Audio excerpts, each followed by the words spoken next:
Donner du travail à la population locale pour continuer à faire vivre les familles ancrées ici depuis plusieurs générations. Car l'emploi ne doit pas être subordonné à des lobbies familiaux ou à des castes, ni dans le privé, ni dans le public. Il doit relever uniquement des compétences.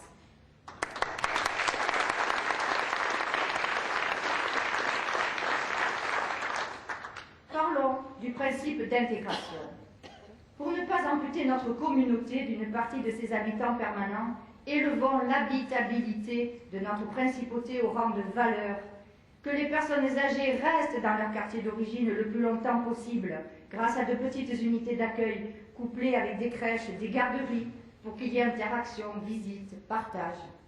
Pour le bien-vivre de nos fonctionnaires, après diagnostic sur l'existant, évaluation constructive et sectorielle, il faut une vraie politique de l'emploi et de la fonction publique et des ressources humaines.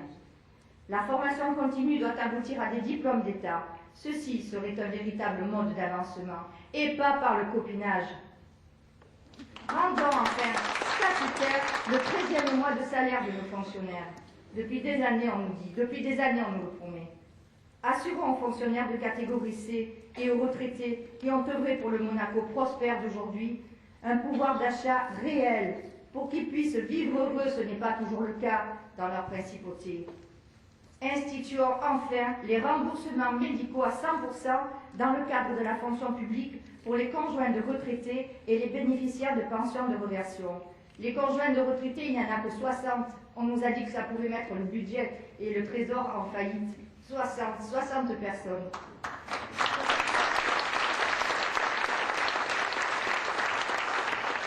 Le bien vivre ensemble suppose aussi de partager une histoire commune sur un territoire commun. Donc, je vais vous parler de l'environnement et du patrimonial, sous deux axes. D'abord, territoire et identité. L'enjeu en cette période de mondialisation pour notre principauté, nous inscrire avec nos spécificités dans une dynamique de territoire méditerranéen. Or, à Monaco, notre produit est unique. Marquons nos particularismes par un panel de mobilier urbain original, retraçant par thème les différents quartiers de Monaco. Lors de réunions de commerçants, j'ai souvent constaté que cette lisibilité géographique et historique relevait d'une nécessité communicationnelle. Les clients, les touristes se perdent.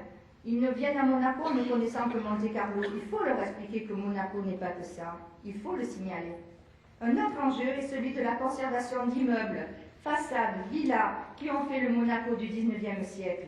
Ces constructions devraient être inscrites depuis le temps dans un inventaire et patrimonialisé. Bientôt, les touristes viendront et nous vivrons dans une ambiance de béton.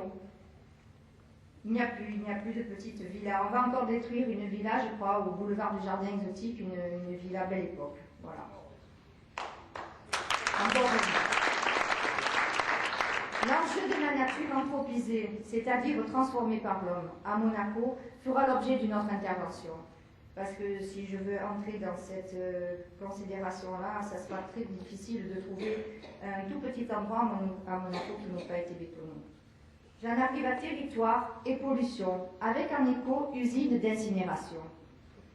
Il ne s'agit pas de faire du catastrophisme, mais de nos jours, il existe de nouvelles techniques. Par exemple, la torche à plasma, qui permet de réduire les volumes des déchets et les émissions atmosphériques et de valoriser les déchets ultimes. Pourquoi nous en priver? Et si par chance, après réorganisation, il restait encore de la place dans l'usine d'incinération, pourquoi ne pas créer une sorte de musée des techniques vivants? On a transformé une usine électrique à Londres, le Tech Museum, c'était une usine électrique. On pourrait faire quelque chose d'équivalent à Monaco, pourquoi pas. Là encore, nous manquons de lisibilité quant aux risques liés aux émissions de gaz à effet de serre. Quelle est l'empreinte énergétique de Monaco? Pourquoi n'avons-nous pas droit à plus d'informations? Il faut rendre publique, régulière et transparente l'information concernant l'ensemble des rejets de l'usine d'incinération, notamment sur les dioxines et les furanes.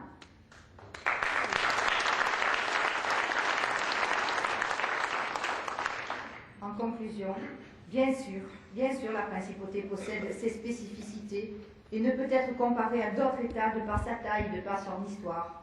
Par sa position stratégique en Méditerranée, c'est un des États les plus cosmopolites.